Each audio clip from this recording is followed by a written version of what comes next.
Kasaragod കാലിക്കടവിൽ mini stadium നിർമ്മാണത്തിൽ അപാകതയെന്ന ആരോപണം.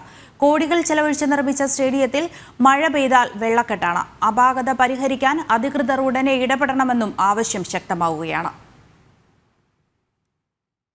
പീലിക്കോട് ഗ്രാമപഞ്ചായത്തിലെ കാലിക്കടവിലെ മിനി സ്റ്റേഡിയമാണ് നിർമ്മാണത്തിലെ അപാകത കാരണം ഉപയോഗശൂന്യമാകുന്നത്. 3,35,00,000 രൂപ ചെലവഴിച്ചാണ് സ്റ്റേഡിയം നിർമ്മിച്ചത്. പഞ്ചായത്ത് വിഹിതമായി 35 ലക്ഷം രൂപയും കാസർഗോഡ് വികസന പാക്കേജിൽ നിന്ന് 2 കോടി രൂപയുമാണ് അനുവദിച്ചത്.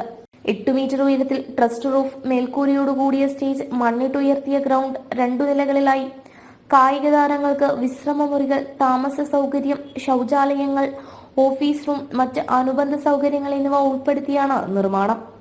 2 നില കെട്ടിടത്തിന്റെ ഇരുവശങ്ങളിലായി 6 വരികളിലായി കോൺക്രീറ്റ് ഗാലറി സൗകര്യവും ഒരുക്കിയിട്ടുണ്ട്.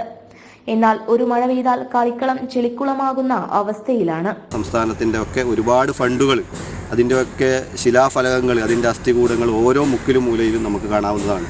5 ലക്ഷം, 15 ലക്ഷം, 20 ലക്ഷം എന്നൊക്കെ പറഞ്ഞുകൊണ്ട് ഒരുപാട് ഫലകങ്ങൾ ഇതിൻ്റെ ചുറ്റുപാടും ഒക്കെയുണ്ട്. പക്ഷേ ഇത് വെള്ളക്കെട്ട് ഒരു തരത്തിലും പോകാത്ത രീതിയിൽ ഇന്നും ആ സ്ഥിതി നിലവിലുണ്ട് എന്നുള്ളത് ഇവിടെയുള്ള കായിക പ്രേമികൾക്കും കളിക്കാർക്കുമൊക്കെ വളരെയേറെ പ്രതിഷേധത്തിന് ഇടയാക്കിയിട്ടുണ്ട്. അതിന് ബന്ധപ്പെട്ട അധികാരികൾ, നമ്മൾ 2,35,00,000 രൂപ ചെലവാക്കിയിട്ട് ഒരു ഗ്രൗണ്ട് നവീകരിക്കുമ്പോൾ അതിൻ്റെ പ്രധാന ആവശ്യമെന്ന് പറയുന്നത് ഇവിടെ കളിക്കുക എന്നുള്ളതാണ്. ആ കളിക്കാൻ ആവശ്യമായ സാഹചര്യം ഉണ്ടാക്കി കൊടുക്കുകയാണ് ബന്ധപ്പെട്ട അധികാരികൾ ചെയ്യേണ്ടത്.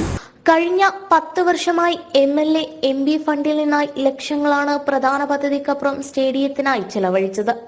അതും എങ്ങുമെത്താത്ത അവസ്ഥയിലാണ്. മണ്ണിട്ടുയർത്തുന്നതിലുണ്ടായ വീഴ്ചയാണ് വെള്ളക്കെട്ടിന് കാരണമെന്നാണ് ആക്ഷേപം. നിരവധി കായിക താരങ്ങൾ നിത്യേന ആശ്രയിക്കുന്ന സ്റ്റേഡിയത്തിലെ പ്രശ്നങ്ങൾ ഉടനടി പരിഹരിക്കണമെന്നാണ് കായിക പ്രേമികളുടെയും നാട്ടുകാരുടെയും ആവശ്യം. ജനം, കാസർഗോഡ്.